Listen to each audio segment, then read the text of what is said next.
Hello there and welcome to a brand new episode of Hala Kuwait. My name is Tariq Al-Aryan and we're coming to you live from the Ministry of Information Studios right here in downtown Kuwait. And I hope everyone out there is having a very nice evening wherever you may be watching tonight's episode of the program. As usual, the camera crew have been very busy filming all around the state of Kuwait. We have a lot of great reports to get you caught up on tonight's episode, time permitting. And very shortly be joined by our guest right here in the studio. We'll be joined by Becca Farnum, and Becca is a Kuwait Dive Team's international cultural consultant. And we'll be meeting her very shortly to talk a little bit about the Kuwait Dive Team, the big book that they are producing in English about their accomplishments, achievements, about the environment, plus a lot more in our interview segment coming up in about 6 minutes' time. But right now, we'd like to get to our first report this evening right here on Hala Kuwait. And we want to go take a look at this short report, a brief introduction about the Kuwait Dive Team. So stay tuned for this report.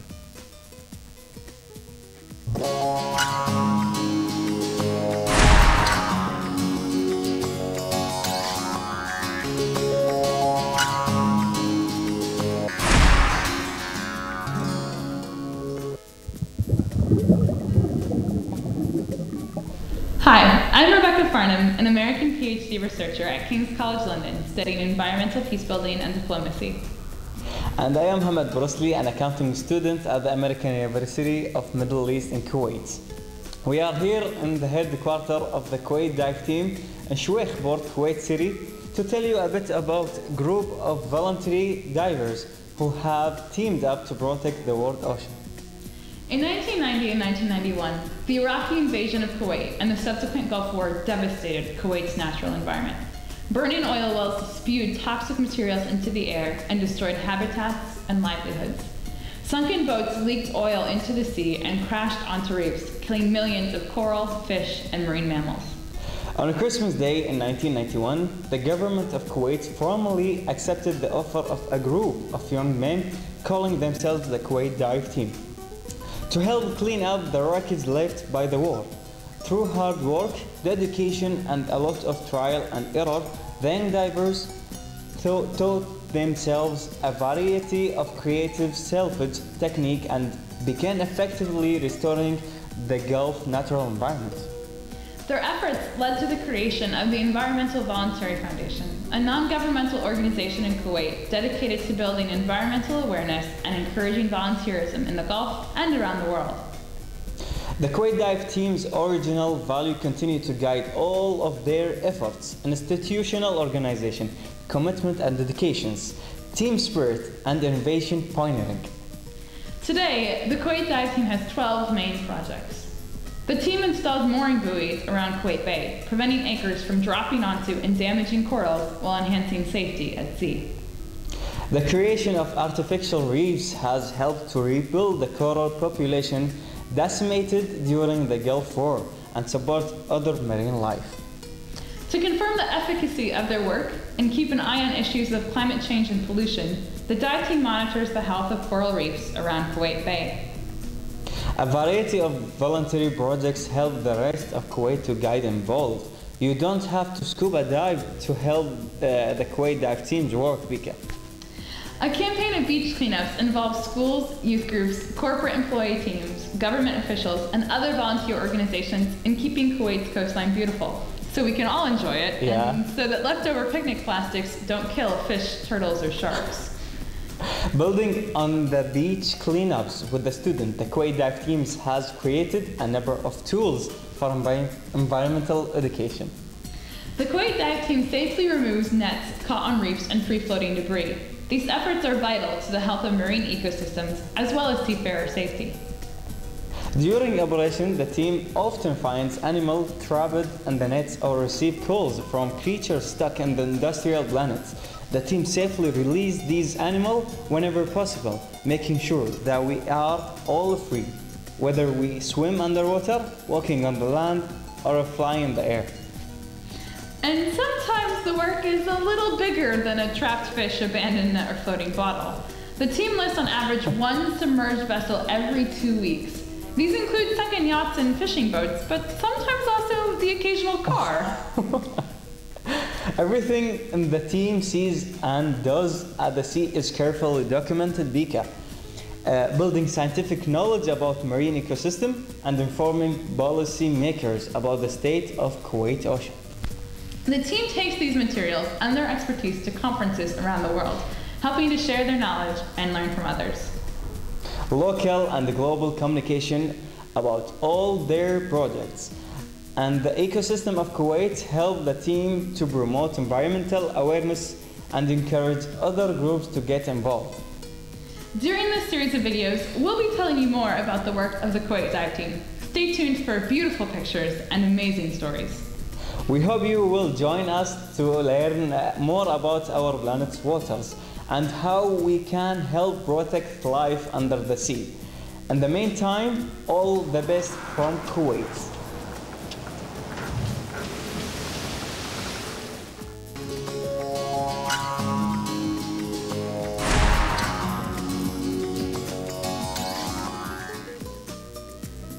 Well, we're back right here in the studio, and that was a glimpse of the Kuwait Dive Team, some of their activities, accomplishments over the years. And our guest this evening, right here in the studio, we have with us Becca Farnum, and Becca is a part of the Kuwait Dive Team, and she's the Kuwait Dive Team's international cultural consultant. Becca, welcome to Hala Kuwait. Thank you very much. It's a pleasure to be here. Nice to have you with us right here in the studio. And maybe we could start out by telling our audience a little bit about how did you get involved with the Kuwait Dive Team? Maybe give us the backstory on that, please. Yeah, absolutely. As an American, perhaps I'm not the most likely candidate to be a member of the Kuwait Dive Team. I first met one of the dive team members in California at a conference on social change throughout the Middle East and North Africa. And we were both on environmental tracks. Dari was there talking about the dive team and all of the work with them as the Kuwaiti's international relations officer of the team. I was there as a researcher, actually, someone who looks from academia in the US and the UK on environmental peace building in the Middle East and North Africa. I'm interested in the way that activists are using natural resources to bridge relationships very locally, internationally around the world. And the dive team is clearly one of those groups. They do a lot, both here in Kuwait, but also around the world.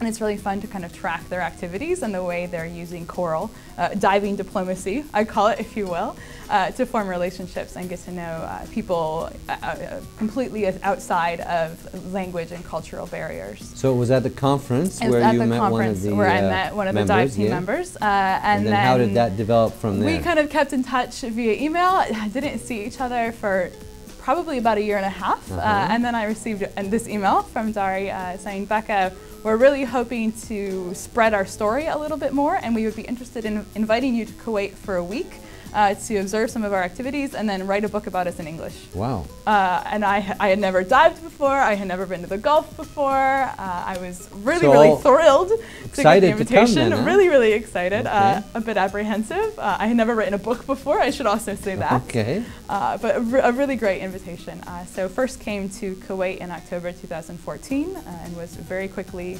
integrated as a member of the Kuwait Dive Team.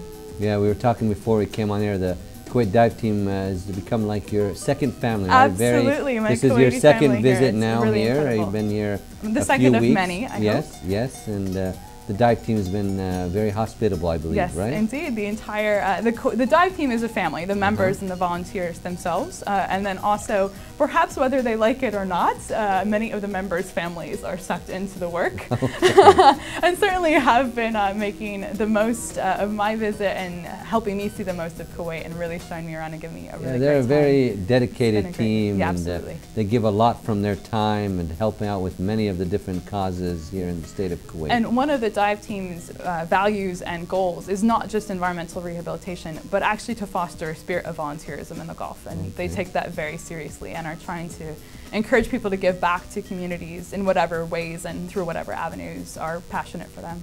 So Becca, are you a diver, an environmentalist? I'm a want-to-be diver, I think is the most accurate title. Time. I'm definitely an environmentalist. My first dive was in last October with the Kuwait Dive Team, and they were it was incredible, absolutely amazing. I was instantly sucked in, and I'm now hoping to do much more of it in the future. We have some photos there, Yes, Becca. indeed, and oh my goodness, one of me may come up diving, such as it was my first dive, just a few meters down, but hopefully I will. The Kuwait Dive Team members are incredible divers. Who are going kind of to the absolute limits of depth, who dive in really deplorable conditions. Kuwait has gorgeous waters with amazing visibility, but if you are trying to salvage a boat or diving in oil to pick up a destroyed pipeline, of course becomes less visible really, really quickly. So divers who are diving not just for recreation, but really to make the most of the ocean and make sure that our marine environments are able to stay healthy. Yeah, there's a lot of fine work that's being done, and I know your main purpose is you're working on a book. Yes. In English about the dive team's work and accomplishments. So tell us in detail about this book and the stories that you've seen, and it's a lot of work. As you said, you've not prepared or produced a book before, so it's, I'm sure, a lot of work and things going on. Tell us about that, please. Yes, the book itself is kind of like a coffee book, coffee table book. Lots and lots of pictures, amazing stories. I have to say it was incredibly easy to write because the stories are so powerful and just become really easy and enjoyable to tell, and things that you really, really want to share. And during my first visit to Kuwait, that came up over and over again as I was speaking with various members of the dive team. They said again and again, we really want to share what we're doing with the world. We know the way that perhaps Americans often look at Kuwaitis, assumptions that are made culturally. We want to change that image.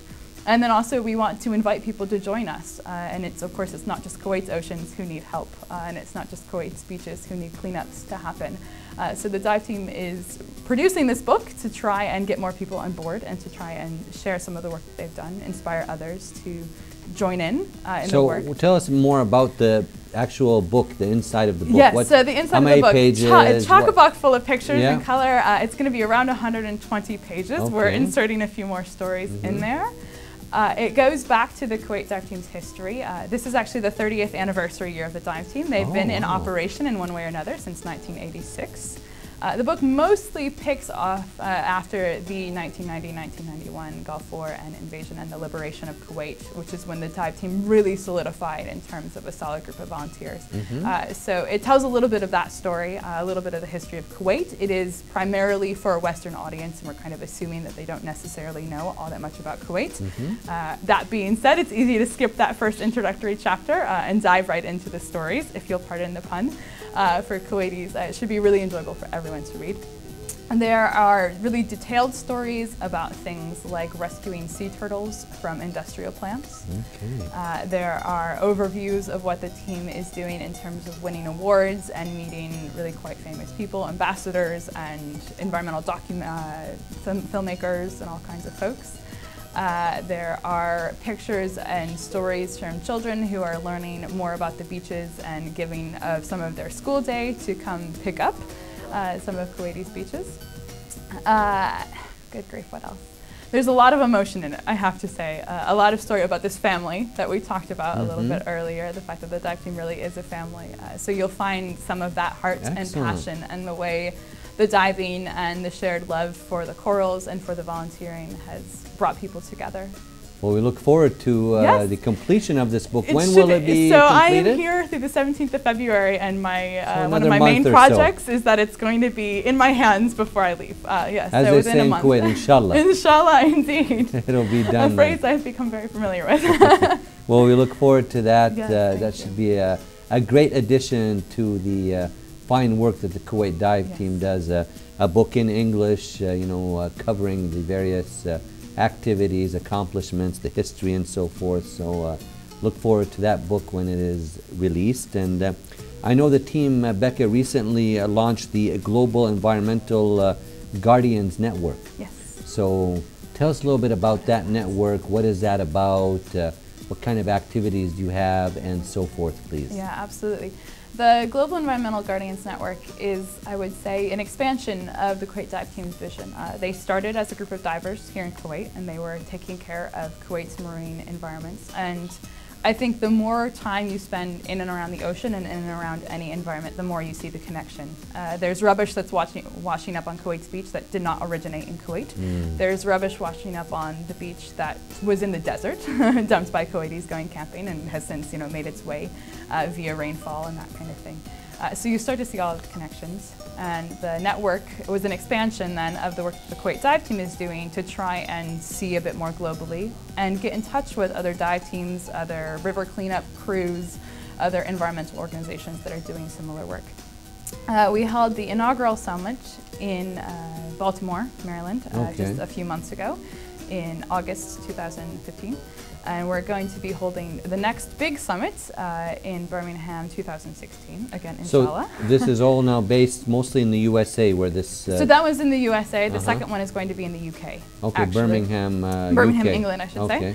And it's pulling together groups from all over the world. Of course, the summits themselves will attract people primarily from within that regional area. Sure. But we had folks from Kuwait, we had folks from California, so all the way across the United States, come to the East Coast for the launch.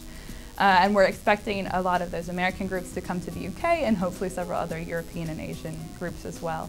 And they are organizations who share the values and goals of the Kuwait Dive Team, pulled together for a few days of really intensive networking and brainstorming, sharing what our programming is so that we can learn from other people's programming, swapping resources, that kind of thing.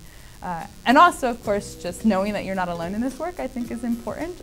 Certainly tackling environmental issues is not for the faint of heart. And it's nice to know that there is a spirit of camaraderie around the world happening there. And is this going to be like an annual thing? That is the goal. Conference, yeah. So workshop? the goal is there will be an annual conference or workshop. I should add that this kind of is a more international version of semi-annual gatherings that the Kuwait Dive Team do in Kuwait with other Gulf cooperating countries. They bring in divers and beach cleanup units from around the Gulf regularly, probably every few months, honestly, for summits. And so, inshallah, also some of those other teams will be able to come to the US and the UK for one of these. And then, of course, throughout the rest of the year, we're constantly keeping up with those other organizations through an email listserv, through a growing website, and that kind of thing. And you can find the website through the Kuwait Dive Team's website fairly easily to learn a little bit more about the network. You brought up the website. Can you just mention that quickly? Absolutely. freekuwait.org. Free Kuwait, one word. freekuwait.org. Okay. And what can be seen on that website? And Becca? on the website is absolutely anything you could possibly want to know, I think, about the dive team. And there will be a copy of the book, I should mention, in PDF form, freely available on that website as well in about a month. Pictures, videos, links to the YouTube and the Facebook. It's very user-friendly. It's very user-friendly. The main website is in Arabic right now. I should mention that. We are hoping to also do an English version, but we do also have a Facebook and a YouTube and an Instagram channel in English. And that can all be found on the website, and those can all links. be linked to, as well as the Kuwait Dive Team's phone number. If there's anything on there that if you're not finding anything on there, get in touch and we will absolutely get it to you if we can find it. So they may need your assistance to help with the website also. Yes, we will see. Yet another project. No, they have an incredible team of folks there working on social media. One of their big goals is the spreading of environmental awareness, and a big way that they do that is by documenting everything that they do and making it as publicly available as possible.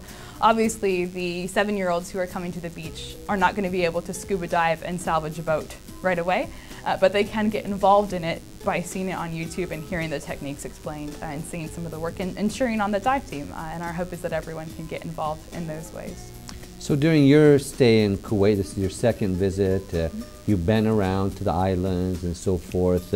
What have you noticed about the Kuwait environment that's, problems that you've noticed and you think people need to pay more attention, the public need to be more careful with?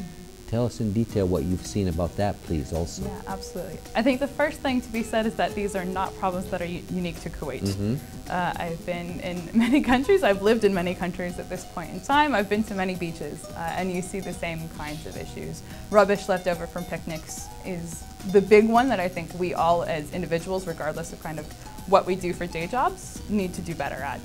There is absolutely no reason for you to not be able to pick up and properly dispose of rubbish when you're out. And it's not necessarily that you were picnicking on the beach and left it there. As I said, the environment is connected. Wind and rain will pick things up from pretty much anywhere, and eventually a lot of it ends up in the sea, and from the sea it goes heaven only knows where. And it may be to your country, it may be to another person's country. And so we all have a shared responsibility, I think, for making sure that waste disposal is happening correctly, and that when you see rubbish, pick it up. It takes just a few moments. There are rubbish bins around where you can take care of it, and it'll get to the right place and be less environmentally Yeah, I think that's destructive. one of the main problems, that people enjoy their time barbecuing or having a snack or whatever, and then just leave everything where it is. Yeah. That's what I noticed in Kuwait, which is a shame, and we always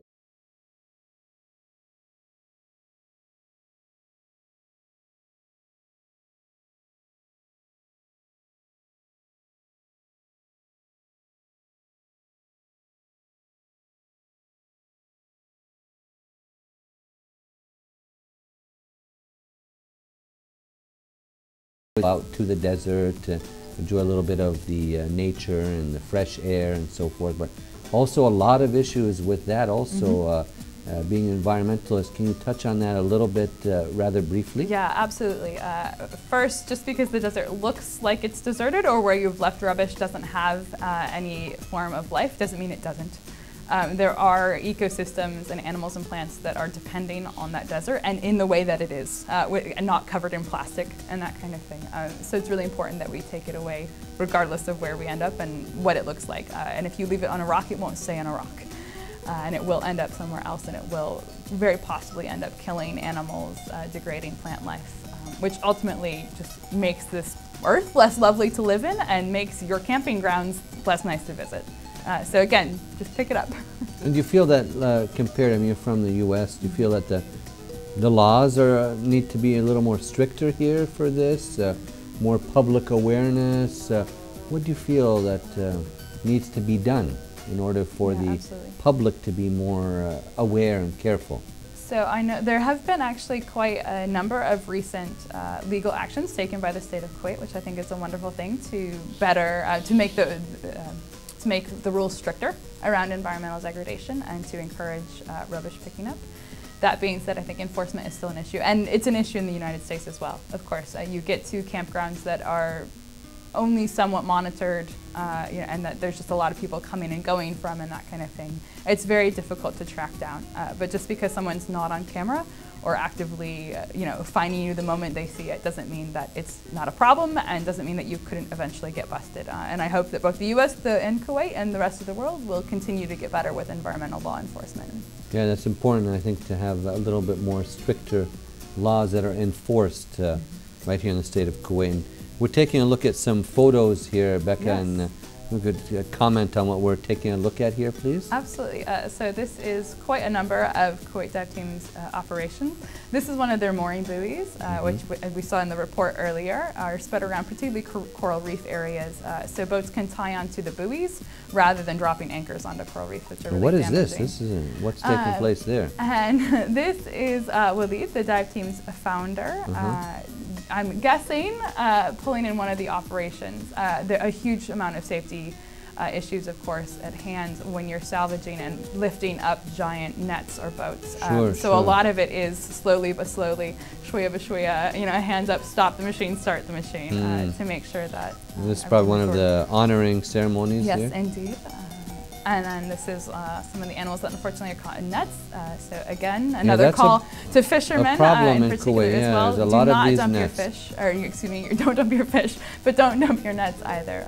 Really, really tragic consequences for some really fantastic animals. What is that? They can become extinct somewhat? They can become extinct. Certainly, it's going to kill individual animals who get caught up in the nets, and certainly certain populations are particularly vulnerable to that kind of thing. And it's hurting the ones that we, I think, find most beauty in. Sea turtles and sharks get caught in these regularly, and they can't escape. And the more they thrash, the more they get this is a nice picture here with the Kuwait flag. Yes, everywhere. So everywhere the dive team goes around the world, and they do regularly go to other waters to get better experience in diving, to learn from other dive teams different salvage techniques, ways to monitor and transplant coral, and they're sure to take the Kuwait flag and show the the patriotism that really does drive a lot of the work.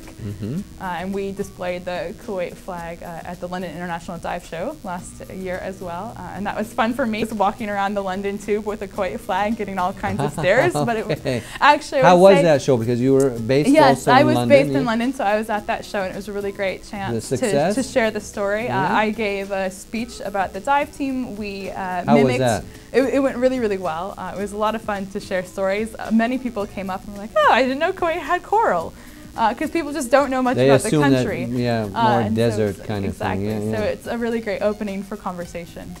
It was a lot of fun, as was the flag on the tube. I have to say that led to actually some really just good conversations with people curious about what was happening. And you've been to the islands, or how are the coral reefs? Tell us about that, the sea life that you've seen. Really, really fantastic. Kuwait does have coral that I would say rivals the Australian Great Barrier Reef. Obviously, we don't have quite as much of it here. But in terms of color and diversity of fish and that kind of thing, absolutely did. A lot of it was devastated, of course, during the invasion of Kuwait, and also, unfortunately, by things like nets getting caught and dumped, and construction companies dumping sewage and construction waste into the seas and that kind of thing. The dive team is constantly monitoring that and picking up as much as they can. They've also installed a number of artificial reefs around the islands and further out into the bay, which is helping the coral to come back up to its pre-invasion population levels. So in Hala, it will continue. Coral definitely takes quite a lot of time to grow, but it's definitely worth it and helps so many other ecosystems, both under the sea and on land, to thrive. I know you're also in Kuwait for 6 weeks carrying out research for your PhD. Yes. So tell us more about that. How is that going and proceeding? Technically, I'm not here as a consultant for the dive team. I'm here as a PhD researcher from King's College London, where I'm working on environmental peace building. As I said, I first attended the conference with Dari at. So I'm here particularly studying the Kuwait Dive Team's international endeavors, things like the network, things like why they wanted me to write this book in English. So that involves talking with the team members, asking them why they're so passionate about sharing their story with international audiences, and doing a number of interviews and focus groups and that kind of thing.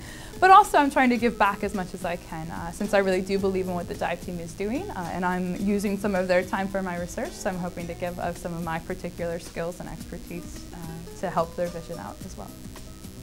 So it's been a good experience so far. It's been absolutely fantastic. I could not have asked for a more warm or welcoming people, and I think a more really interesting and exhilarating country to visit. It's been really great. And as we're coming towards the end of our interview, Becca, this evening, what last bit of advice or words would you have for the audience watching now about the environment in general as we're wrapping up? Yeah, absolutely. I think the biggest thing to do is to take care of it and to be aware that it is an issue. I think so many times we do little things that are just, they're not intended maliciously, they're just thoughtless. So the more you hear about things like what the Kuwait Dive Team are doing, and there are so many stories out there, do get on YouTube and Instagram and see more of what they're picking up, so you know just what objects you're throwing that are ending up in fish's stomachs, and what kind of things you can do in small ways, turning out the lights, you know, turning off the water when you're brushing your teeth, picking up your rubbish. It's really, really small, simple behavioral things that we can all do that actually do add up to a really big difference. Very well said, and we wish you all the best of luck. Thank you very much. Your future endeavors, and look forward to the book when it's completed towards the middle of next month, and we hope you have a pleasant stay the rest of your time in Kuwait. Thanks very much. Thank you very much for joining us. We were speaking to Becca Farnum, and Becca is the Kuwait Dive Team's International Cultural Consultant, and I'd like to thank her very much for her time with us this evening right here on Hala Kuwait.